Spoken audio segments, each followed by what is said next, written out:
good FPS on the Wii. And released last June. Very proud of the game. Mixed reviews, high of 90, low of 40. They were all over the place. Yeah. The cool thing for us was we started production right afterwards, end of June. And looking at the reviews, there were really no surprises. So things that were really strong in the first game was pretty consistent. Things that were weak and needed improvement, pretty consistent. How they chose to weigh those two and giving us a final score, was very all over the place. But it was cool for us in that we knew beforehand going in, these were weak elements, these were our strengths. It really allowed us to focus for Conduit 2. The other cool thing was that so much of the foundation was in place. So the engine was there, the tech was there, the multiplayer was there, the controls, customization were all there. So it really allowed us to focus on game design, level design, art design, the fun, cool things that making a fun game as opposed to trying to make the shaders work or the lighting work or whatever, the controls were right way. So that was cool. Really, really focused on the fun. So I think Conduit 2 was a much better, bigger, broader experience than the first game.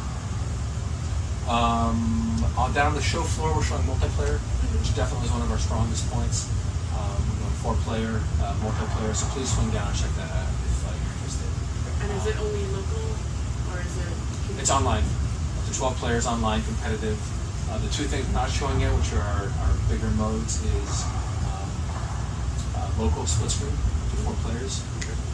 That's competitive, or we also have a cooperative mode called Team Invasion, which allows you and up to 4 people to do online or split screen, fight against waves of enemies. And we'll be showing that sometime soon. It's not before yet.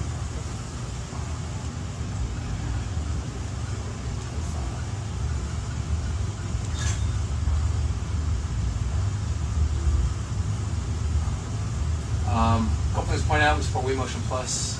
Conduit 2 we did in the first game. It's totally optional. It's no weapon to support it. Essentially all it does is for edge control. For FPS on the Wii, as you get to the edge, there's a bounding box, which in our game is fully customizable, the size as well as the speed. If you get your pointer off screen, it loses input, and the Wii has no idea where the pointer is, where the controller is.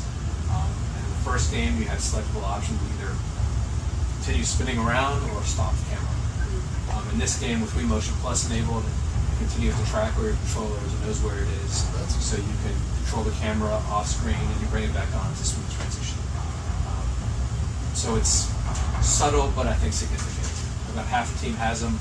When they use them, you take them away from them, they whine and complain about it, but they do know the difference. There's a store which is persistent across single and multiplayer. You gain not only experience that helps your rank, but you also gain money, currency, cash, credits. We haven't figured out a name for it yet. Let us know if you got something cool. But the idea is you collect currency through playing the game, and that allows you to buy stuff in the store, be they cosmetic. Across both ones, you said. Right. Yeah. That's the competitive and cooperative, as well as single player. You always play as the main character. You can't change your skin, but the suit upgrades and the weapon selection does cross into the single player. But the idea here is I can buy different pieces, customize my guy. This is all purely cosmetic. I can buy different skins, all pretty standard stuff for FPSs. I can change all the colors. Or I could do stuff to actually affect the gameplay in terms of my presets. For predefined presets, the idea is you can quickly change your presets in game without having to change each individual stuff, so you can set them up in advance. Or you can go in and edit them yourselves, weapon by weapon and upgrade by upgrade. In Conduit 1, we had about 6 or 7 weapons per level. You couldn't change them.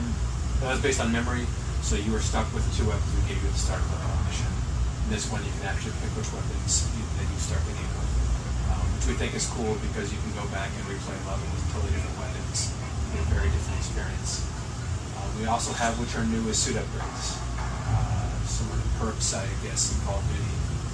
The idea is that you can have bonuses that will match your playstyle. So if you want to be the stealthy, fast guy, you can pick the stealth upgrade, which makes you visible on radar. You can pick the Sprint, which allows you to unlimited sprint. You can the quickness one, which makes your reloads faster.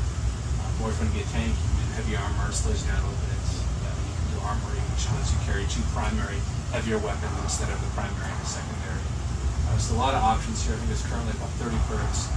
Hopefully players will pick up on it and pick perks that match their playstyle.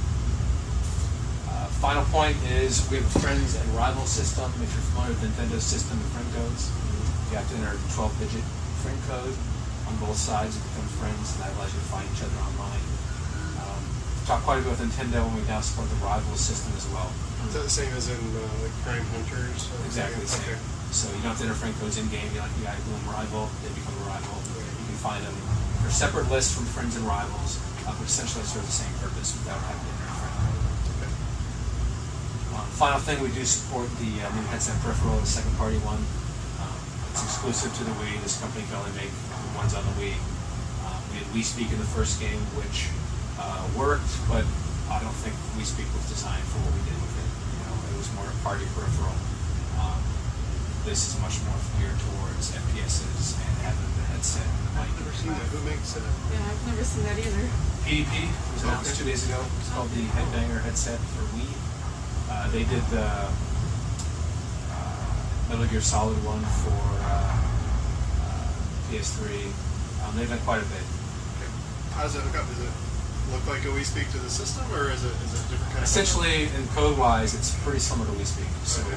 our foundation is there. We didn't do a lot of extra work to support it. But yeah, just so much better.